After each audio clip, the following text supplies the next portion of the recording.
মাগুরায় নির্যাতনের শিকার শিশুটি মারা গেছে। ইন্না লিল্লাহি ওয়া ইন্না ইলাইহি রাজিউন। শিশুটির মৃত্যুর তথ্য প্রেস বিজ্ঞপ্তির মাধ্যমে নিশ্চিত করেছে আইএসপিআর।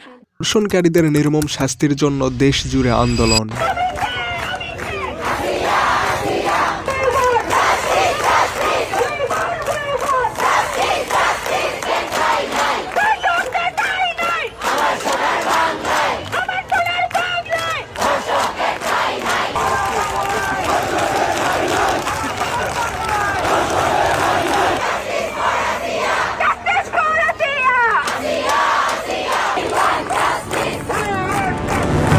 একজন মায়ের আর্তনাদ।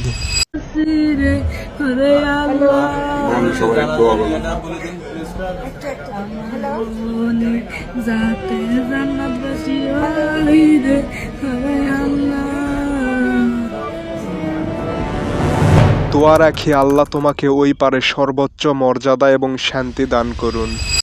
অত্যন্ত দুঃখ ভারাক্রান্ত হৃদয়ে জানানো যাচ্ছে যে মাগুরায় নির্যাতিত শিশুটি আজ 13ই মার্চ 2025 দুপুর 1টায় সম্মিলিত সামরিক হাসপাতাল ঢাকায় শেষ নিঃশ্বাস ত্যাগ করেছে।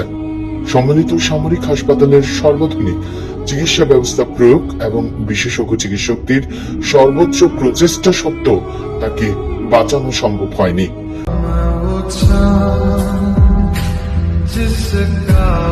পুরো বাংলাদেশ তোর কাছে লজ্জিত বোন, ধর্ষকের আগে তোর জানাজা পড়া লাগলো।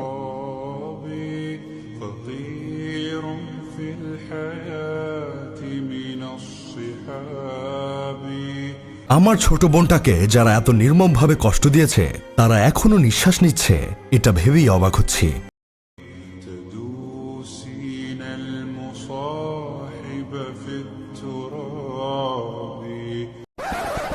আমরা চাই শিশু ধর্ষণ সহ সকল ধর্ষণ ও নারীদের প্রতি সহিংসতার মামলা দ্রুত নিষ্পত্তির জন্য বিশেষ ট্রাইব্যুনাল গঠন করা হোক। অপরাধীদের সর্বোচ্চ শাস্তি নিশ্চিত করা হোক, যাতে অন্যরা এই ধরনের অপরাধ করার আগে একবার না 10 বার ভাবে।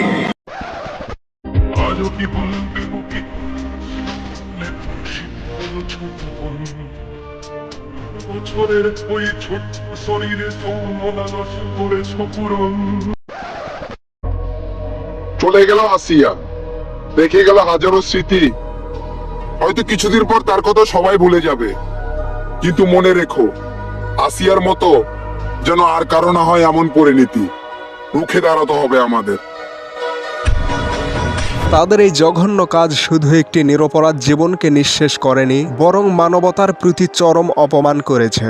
এমন বর্বর ও বিকৃত মানসিকতার মানুষদের জন্য সমাজে কোনো স্থান নেই। তাদের এই ঘৃণ্য কর্ম নৈতিকতা, মানবিকতা এবং সামাজিক মূল্যবোধকে পদদলিত করেছে। আমরা দৃঢ়ভাবে চাই এই অপরাধীদের বিচার করা হোক এবং দ্রুততম সময়ের মধ্যে এদেরকে কঠিন শাস্তির ব্যবস্থা করা হোক। আর সমাজের প্রতিটি বিবেকবান মানুষ যে কোনো অপরাধের বিরুদ্ধে সবসময় যেন এমনই সোচ্চার ভূমিকা পালন করে, এটাই কামনা করি। তো গাইজ, আজকের ভিডিওটি এ পর্যন্তই। ভিডিওতে আমি লাইক কমেন্ট করতে বলবো না, তবে আপনারা চাইলে ভিডিওটি আপনার ভালোবাসার মানুষদের সাথে শেয়ার করতে পারেন। আর ভিডিওটি শেষ পর্যন্ত দেখার জন্য I love you so much from the deepest corner of my heart.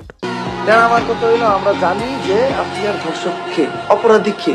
তো অপরাধী কে জানার পরও তাদের শাস্তি দিতে কি সমস্যা? তো যেই দেশে অপরাধীকে জানার পরও শাস্তি হয় না, ওই দেশে অপরাধীরা খুঁজা বাই করে তারপর শাস্তি দেওয়া, এটা চিন্তা করা তো বিলাসিতা ভাই। মাফ করুক আল্লাহ তাআলা, আমাদের সবাই মাফ করুক।